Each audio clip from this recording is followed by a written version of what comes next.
We're about to watch a video with a monkey and a kid.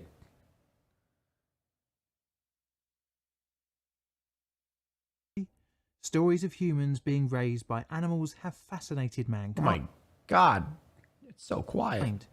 The feral children have found their way into human culture throughout the ages, from Tarzan all the way back to Romulus and Remus suckling from the she-wolf. Infants seemingly offer a blank slate upon which language, culture, nationality and morality are inscribed throughout their development. Because of this, child development is a miracle of learning, and as such, it has not only fascinated the likes of Rudyard Kipling. That's right, chat. Children are so interesting with their development. Let's add monkey. Honestly, I feel like everything is better when you just add monkey. But also that of scientists. And one such scientist would devise an experiment, but instead of putting a child into the wild to be raised by animals, turn the tables and take one of our closest relatives of the animal kingdom and raise it as a human. Today we're looking at the ape and the child experiment. Welcome to the dark side of science. That's weird. To be fair, I did do ultra low latency, so that could be why it's buffering. That could be my fault though. Our story starts on the Abreu colony in Cuba in 1930 with the birth of a female chimpanzee on the 15th of November. The baby chimp and her mother and father were donated to the Yerkes National Primate Research Center not long after her birth. The research centre was headed by eugenicist Robert Yerkes and was used for medical research into comparative psychology. The baby chimpanzee was given the name Gua, and in June 1931 she was forcibly removed from her mother's cage and was sent off to a new home at the age of 7.5 months for a comparative experiment. Her new family was scientists Luella and Winthrop Kellogg and their 10-month-old son, Donald. But before we carry on, here's some background information to the Kelloggs and why this young chimp became a resident in their house. Winthrop and Luella had married in 1920. The couple had met in Indiana University while studying. Winthrop was involved in a very diverse set of research subjects. Winthrop. But throughout... Dude, what kind of name is Winthrop? 1920s focused on conditioning and learning. He was fascinated with relative influence of nature and nurture on behaviour, and if you could isolate the nurture element. What if you could raise an animal, a primate for example, in the exact same way as you would an infant? Pause it right here. This is the best thumbnail ever. Monkey equal human. Would the chimpanzee's development change, or maybe would it even begin to act like a human? Winston? He had been planning the concept of a comparative experiment during his postgraduate days at Columbia when studying for his master's in 1927. Kellogg during this time was fascinated with accounts of feral children living with wolves. Actually, my forest video has to do with feral children. Believed that weird. The infants learned to live like wolves because that was what their environment demanded of them.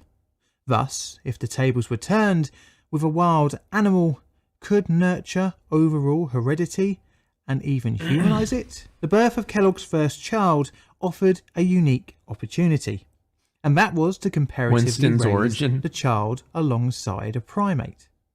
Kellogg devised if he could raise a chimp with Donald, their son, like siblings, he could then see the nature differences.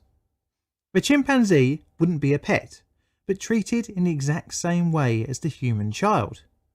They would be fed by bottle, bathed, clothed, handled and pushed around in a pram.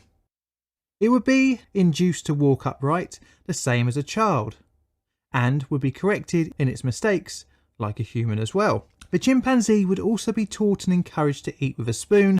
Honey, the monkey spilled the milk. Get it. Go get the paddle. Yeah, I'm gonna paddle him. That's how 30s discipline their children. And to play like a child with children's toys. The primate would not be allowed to learn in any other way than the human way, thus allowing the experiment chance to succeed in creating a human acting chimp.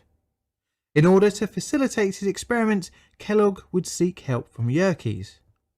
He received the Social Science Research Council Fellowship to work at the Yale Amphipod Station in Florida in order to prepare for his experiment in 1931. Needless to say, this would necessitate the Kellogg's family moving to Florida, and not long after, Goa the chimpanzee. Dude, of course the family with a monkey as a child moves to Florida. That's where all wackos go. Joined the family to start this bizarre experiment. Goa and Donald were introduced at the ages of 7.5 and 10 months respectively in the summer of 1931. And in every conceivable way, the two were treated by Winthrop and Luella as if they were brother and sister. Straight away, the Kelloggs started noting the physical and behavioural differences between the two infants. The former was pretty easy, as the two were different species of animals, and with Goa having longer arms than Donald and much greater physical abilities. Goa had nearly all of her teeth, whereas Donald only had 2. To discover the differences, both physiologically and psychologically, of the two, Kellogg thought... This is so fucked up to do to your kid, though. Like, you're putting your new baby in a science experiment. Up some strange and somewhat cruel experiment. Kellogg took great interest in the differences in how the two's bone structures developed. What? Monkeys have different bone structures than humans? What? To explore this, he tested the differences by sound, by hitting both Donald and Goa's head with a spoon. Come here, boy. Let me see what your head sounds like. Ding. The fuck? Let me see what your head sounds like, boy. To try and hear a difference in the hardening of the skull. He found that Donald's head radiated a dull thud, whereas Goa's made a harsher sound, hinting at the chimpanzee's bones being more hardened. Yes. Bizarrely, Kellogg monkey had previously x-rayed Goa and already knew her bone density was equal to that of a 2-year-old human. To ascertain the differences between the two's reaction times, the Kellogg's devised an interesting experiment. Both Donald and the chimpanzee were placed in front of a motion picture camera. This was to allow reviewing of the reactions later on. After the two had settled and the camera was recording, a revolver was fired in the air behind them.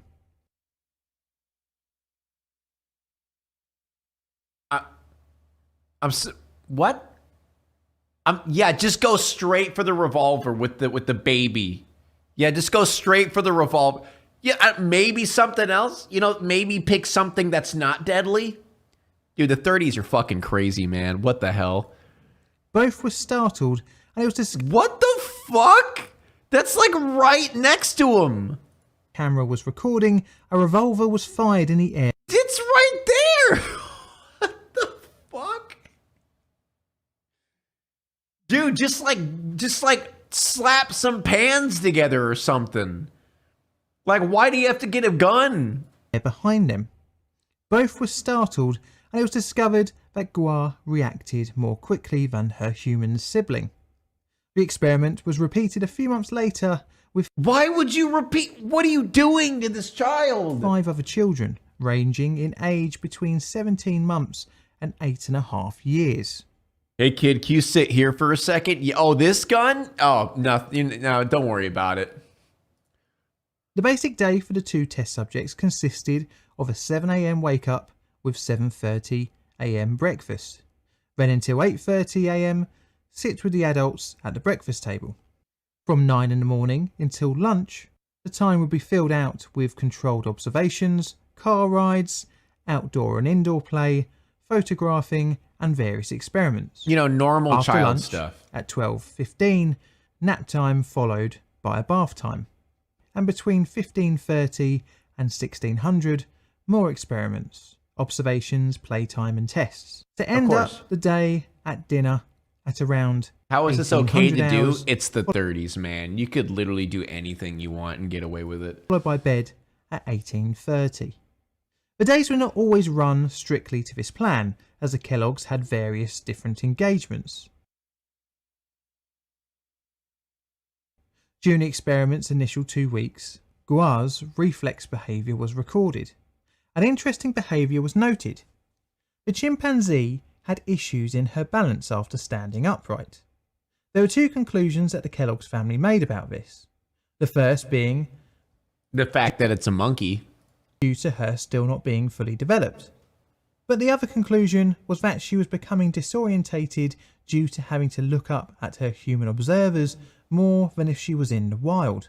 Probably a bit of both, as this new environment would definitely have been confusing to her.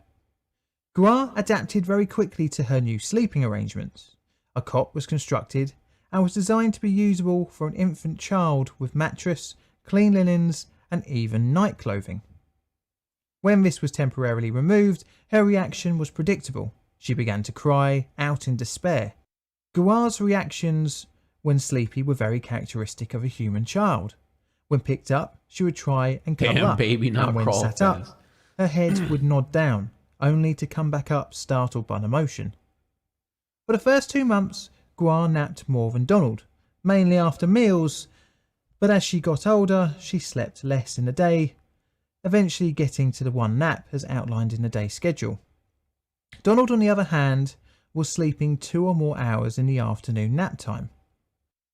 Gua slept during the night without issues throughout the experiment, something that from experience isn't something that a human child often does. But as the experiment progressed, she started to make a nest with her bedding, a thing that chimpanzees do in the wild with twigs in trees. She hadn't seen anyone else do this, and thus showed the behaviour was possibly hereditary, or could be perceived as an infant playing in their bed in the night. Throughout I mean, they are a monkey. the experiment, Gwah. both subjects were observed during their physical development. Donald had a walking age stroller. This was because human infants don't develop walking until at least 10 months. Gua, on the other hand, could walk by the time she was with the Kellogg's. She also had a stroller, but she used it as a toy instead of a walking aid. Return to Interestingly, monkey. Gua was beginning to mimic the way humans walk, adopting a more upright posture. The chimp was showing much quicker level of development as Donald for the age. The experiment continued to observe the differences between the two in the way they interacted with their environment. During the toddler months of childhood, the beginnings of reading and language start to develop. Part of this is the ability to point at things that interest the infant, and Gua exhibited these behaviours as well. This is just a normal childhood thing, you know, dudes in full-on The two infants, almost right from the start of the experiment, seemed to enjoy each other's company, with Donald showing great delight in interacting with his new sister. Gua would hold out hands to Donald, stroking her hair. As the experiment progressed, it seemed like the two, especially Gua, had become attached to each other, always making a beeline for him when he entered the room, and noticeably got more excited when playing with Donald. I feel like something bad's gonna happen. If Gua was admonished for doing something wrong, Donald would go up to her and hug the chimpanzee. As Donald's speech developed, he was able to even say his sister's name. When another older child called Martha was introduced, Gua behaved similarly by hugging the 3.5-year-old, smelling her hair and holding her hand. Interestingly, Gua was much more reserved and timid around human adults, which to me sounds very similar to how a human child may act. Loud and excited with their peers, but quiet and shy around adults. Gua's actions around new adults was even more shy and even at some times seemed fearful. The pair's interactions with other animals was characteristically childlike Only a matter as of well, time before a monkey with eats a Gua kid. stroking True. the next door That's what I'm neighbour's waiting cat for. and having seemingly no fear in approaching adult dogs, much like a human child. But this would change at the age of 11 months, when a puppy barked at her after she had mistakenly taken the dog running as a game of tag. From then on, she became scared of almost all other animals, including chickens, cats, and even birds in the trees. Guar's emotional responses to being admonished or punished for any number of minor behavioural infractions elicited an interesting... Dude, I just have like an inkling of these things because of that one story of that lady who got her face ripped off by a monkey. Dude, you don't know, man. You don't know. response. She would noticeably become distressed and then approach the experimenters for affection or a kiss as a form of forgiveness for committing the faux pas. This is a similar type of behaviour seen in children, but comes on later in social development at around 18 to 24 months. This showed that Gua was developing faster emotionally than Donald, and maybe that they were she just was trying to make like a very superhero human-like monkey, behaviours. like Winston. She had mastered opening doors, especially a swinging door, a month before Donald. At the age of 1 year, Gua had figured out that light switches controlled the electric light bulbs. As such, when an adult put their hand up to the switch, Gua would look at the light in anticipation of its illumination. The experimenters attempted to teach both how to play patty cake. Donald picked it up rather quickly. Someone gave and with J3 little $500 to play happily Mercy. followed the game. Gua, on the other hand, never Dear learned Lord. how to play properly, even though she was given daily opportunities to practice. The two subjects also underwent potty training. Gua had more accidents than Donald Monkey and pee was the bed? seemingly embarrassed when she made them. Eventually she would indicate that she wanted to go to the toilet by oohing and holding her genital area. This would develop... That's how I pee. Anytime I gotta go potty, I just look at my wife and go, ugh, and grab my balls.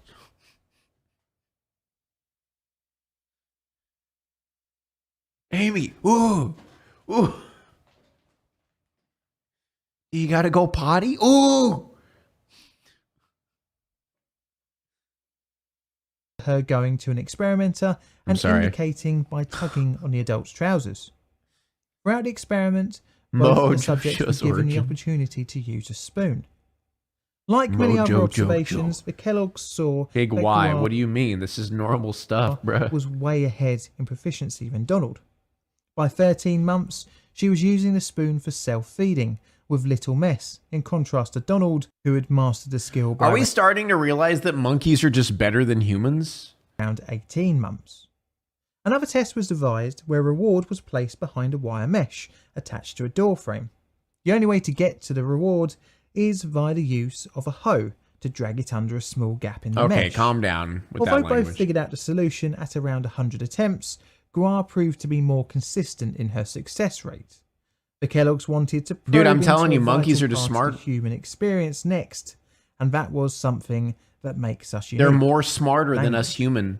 But this part is where Gua would fall behind and Donald would develop some strange new behaviours. Gua's language development differed to that of a human child, in the sense that she would communicate her wants physically, like pointing to her mouth for food. As we saw with her potty training, the need to empty her bowels was indicated non-verbally.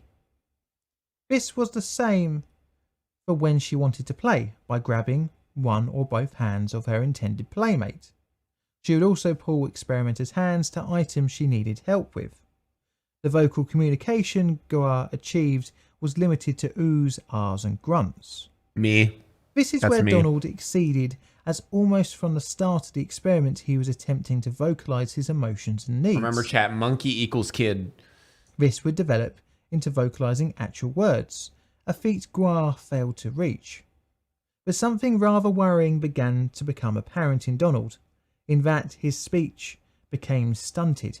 This is likely due to his lack of socialising outside the experimental setting. Yeah, I wonder why. Probably because you locked up your child in like a room with a monkey for his whole life. And as such, failed to pick up words discovered by interaction of one's peers. He was only in possession of around 6 words, but he did show signs of vocal imitation, although not from his human carers, but instead from his chimpanzee sister. The Kellogg's noticed Donald barking like a dog to communicate certain emotions. The child would also screech, scream, and even ooh like an ape. Gua, although not learning to speak words herself, did learn the words spoken to her. Initially, she would react just to the tone of the way the words were spoken. but she began to show signs of being able to differentiate between different commands. Initially, she would react to no and kiss, but her word reaction vocabulary eventually expanded to around 95 words, including the ability to point out parts of her anatomy when asked. Donald, from the start of the experiment, was slow to learn commands, but this is probably Dude, all we're learning is that monkeys are just smarter than humans. That's all that's happening. His here. lower Monkeys are mobility better compared to Gua. Maybe we should return to monkeys. Once he was more proficient with climbing and walking, he would overtake his sister. Donald's apparent social and vocal issues caused concern by the 9th month of the experiment in Luella, and as such, the experiment was abruptly brought to an end. Gua was evicted from a human I already watched the household Mr. Ballin and sent video back to Robert at the beginning of the Yerkes stream. on the 28th of March 1932. From there, she would be the subject of a number of other experiments conducted by Robert's wife, Ada. But what of all the data collected from the study? And what was the result of the 9-month ape and baby experiment? Well, the Kellogg's, now back to being a conventional family, moved back to Indiana, and the couple set about writing a book and publishing their study. Winthrop's results showed that he was disappointed that Gua... Dude, why did they stop? They should have just went all the way. Like, they literally had the potential to make a Winston. Like, they had that potential. ...had hit a wall of development. He had generally hoped that immersing the ape into the human household would have created the reverse of a wild raised by wolves child. It's undeniable that Gua did develop many human-like behaviours, such as walking more upright, being relatively potty trained, understanding a multitude of commands, and even showing off her problem-solving skills. Ultimately, Gua was limited by the fact that she was a Yeah, they chimpanzee. literally just like treated the monkey, like raised the monkey as their own, and it's like, yeah, fuck you, man. And that her heredity limited her ultimate ability of language. Essentially, nurture can only take you so far until nature catches up. Initially, the experiment went public when the article was published in the American Psychological Journal. It was written in such a way as to appeal to as many people as possible. This, unsurprisingly, generated a lot of interest in the press at the time. And by the time a full book was released in 1933, the study and its ease of accessibility resulted in polarising opinions. Many critics pointed out that Gua being pulled from her biological mother at such a young age and the suddenness of the ending of her adoption. This, no doubt, must have been very traumatic for the young chimp to be ripped twice from her perceived home. But the biggest criticism came from the use of Donald as a test subject. Understandable, after all, it was on Luella's insistence that the study be terminated. The extended period of 9 months in which Donald was used in the experiment resulted in his development being stunted. And needless to say, this brings up questions of the study being ethical. Especially, Well, obviously it's not. Dude, it's the 30s, man. Of course, for then, it was very ethical. The 30s is just straight up anything goes. Now it's time to walk away. I hope you enjoyed your stay. Did you laugh or cry or maybe subscribed? I'll thank you either way. You know I will miss you. I hope you return. Tell your friend or your mother to get me more views, please.